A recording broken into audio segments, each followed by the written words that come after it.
All I ever needed was for you to get to know me. Everlasting shining peace of mind. Hello, I'm Jim Driver and I'm wearing my glasses, you might have noticed. Welcome to the video.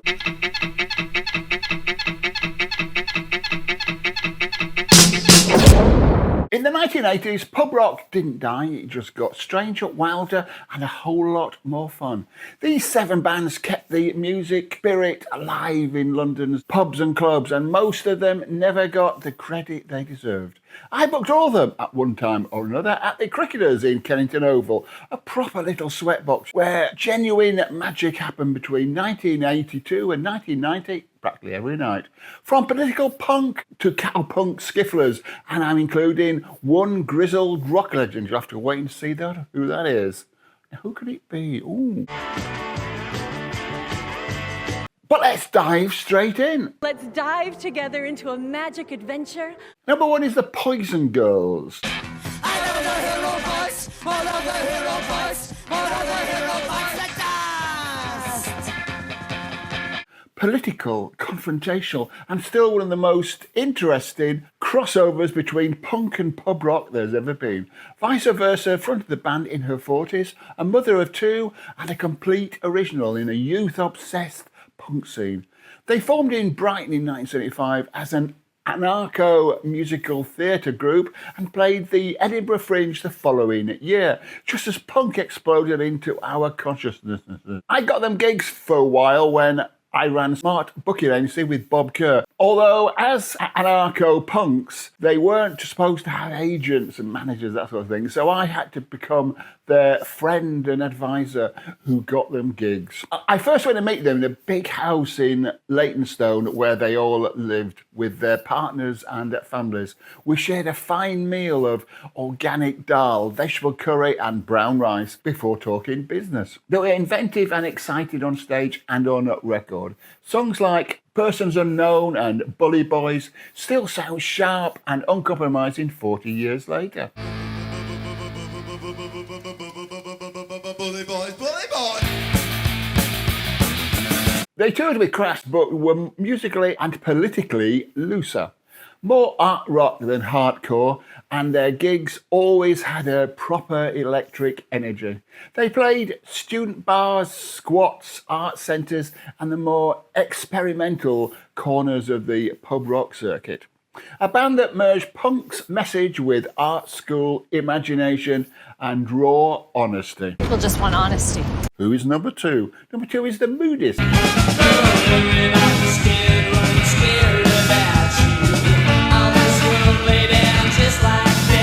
They were an Australian band who landed in London in the early 1980s, fronted by Dave Graney. Moody, hence the name, angular, slightly arty, but with real grit and swagger. Regulars at the Hope and Anchor, the Clarendon, and you guessed it, the Cricketers. Tracks like Justice and Money Too and Chevrolet Rise still sound distinctive to this very day.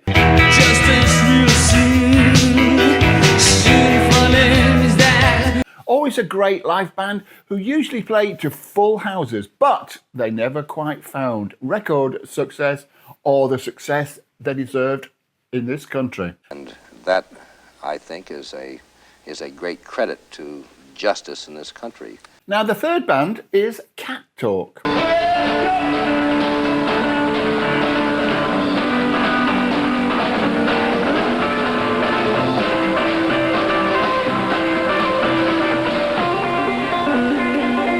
Almost forgotten now, probably because I was their manager.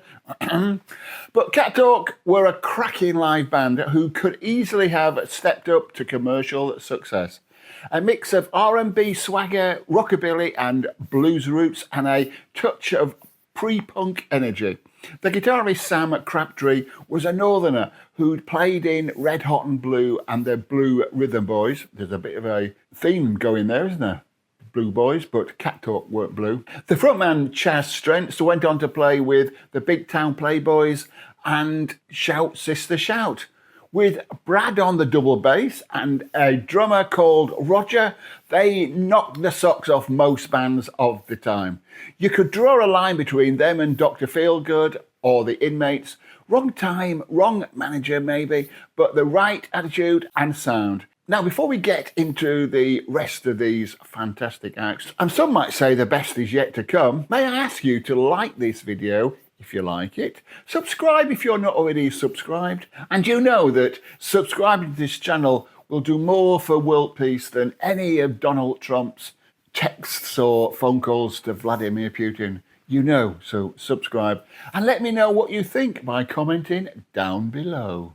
Now, without further ado, or even further don't, let's hightail it back to the music. And we're going to talk about the Shillelagh sisters. You keep telling when you ought to be changing, yeah. Now what's right is right, but you ain't been right yet. Fabulous chaos in heels. Part girl group, part rockabilly riot. Fronted by Jackie O'Sullivan, later of Bananarama fame. Leopard print, leather and high energy. Their gigs were events, not just shows. The single, Give Me My Freedom, still jumps out of the speakers at you all these years later. Or is that just me? Who knows?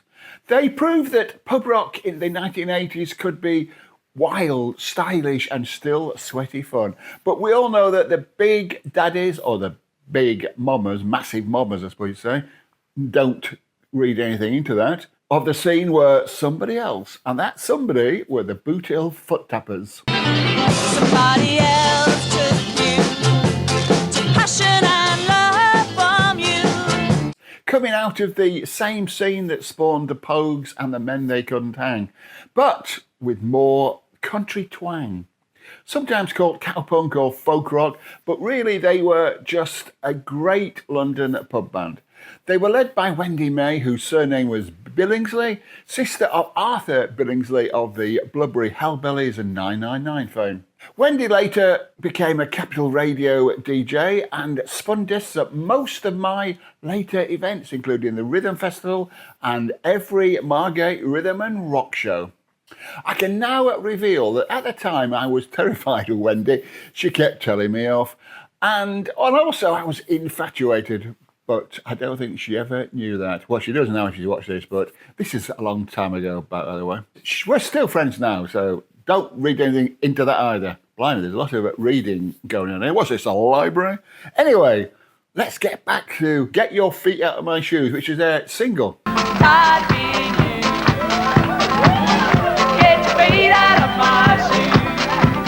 It had a brief chart moment and was played almost non-stop on certain radio stations, no names mentioned, but that was about the peak of their fame and success. There's so much happening at the time, it just got, I don't know, just got swallowed up in all the things that were going on. They played all over the capital, all over the place. They toured abroad, went to Europe all the time. Real fun, exactly what pub rock was meant to be.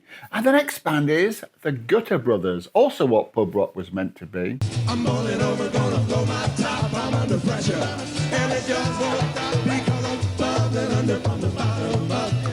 I feel the anger just about to erupt. They started out busking in the streets of London before I saw them at the Covent Garden Piazza and I offered them a gig at the Cricketers, which I believe was their third gig inside an actual venue. A glorious mix of rhythm and blues, skiffle and jug band energy. Sweaty, noisy, chaotic in all the right ways. They gained cult fame much later after appearing on Only Fools and Horses Christmas special, the one in Miami. Get that boat over here, quick! Wayne, get over there.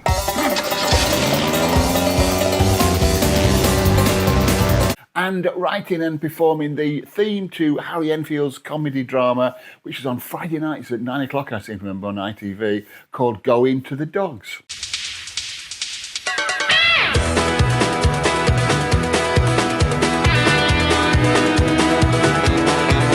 So you don't get this on any other channel. All this, I want to say memorabilia, but it's not, it's memories, isn't it? It's, I've got a very strange memory, actually. Funny if I remember listening to Going to the Dogs because of their theme tune, if you know what I mean. And even now I can visualise where I was when I was watching it, when it was starting on the television. There you go. Of course, I would have recorded it on my brand new Vitamax video recorder. Happy days. Anyway, London's own New Orleans street band, full of life and humour. and a regular favourite at the Cricketers. And then I took them to the Half Moon Putney and carried on putting them on there. Happy days. Well, happy days. Who's the last band we're going to talk about?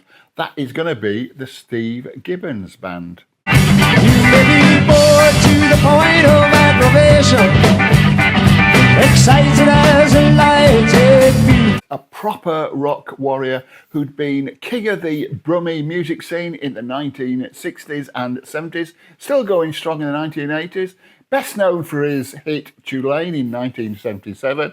We gotta get a lawyer in to check the politics. Somebody who can win this thing and get this thing fixed. Go ahead on, Tulane. But there's way more to Steve Gibbons and his catalogue than a rockin' Chuck Berry song. He was managed by the same people as The Who. Well, it was in the 70s anyway. He was still touring the old-fashioned way. Van, gigs and dedication, and no longer involved with The Who. That's when I knew Steve. The roadie was a pink-haired bloke called Roxy, who was another stalwart of the Birmingham music scene, and he used to bark his orders. A storyteller and a craftsman. Steve has always played his own game and never chased trends. I remember him performing at the Cricketers on the very day that the Travelling Wilburys released their debut album. The band played 2 or 3 of their songs on stage that night, and he was so infatuated with the whole rocking Bob Dylan thing, especially the Travelling Wilburys, that he formed the Dylan Project. That was with members of Fairport Convention. But now you see, talk so loud. And now you see, you so proud. And that became a big festival favourite. Anyway, Stevie's still going now, and he's aged 84 as I record this. And he's still rocking better than many musicians a quarter of his age. So there we go. That's 7 of the unsung heroes who kept London's pub rock flame burning through the 1980s. There were so many great bands at that time that these were only, I'm just gone scratch the surface here. There's more videos to be made, believe me. These bands tore it up in the back rooms of pubs when the charts were full of synths and shoulder pads. Yuck, eh? Do you remember all that? Yuck. They reminded us that live music is meant to be loud, sweaty and shared with real people in preferably small space. If you remember any of these bands, or if I've missed out your favourite, please tell me in the comments. And if you enjoyed the trip back to the 80s, please watch more of my videos, and you may enjoy this one next. You never know. This could be the one that sets you off on your journey of discovery. Thank you for watching, and goodbye.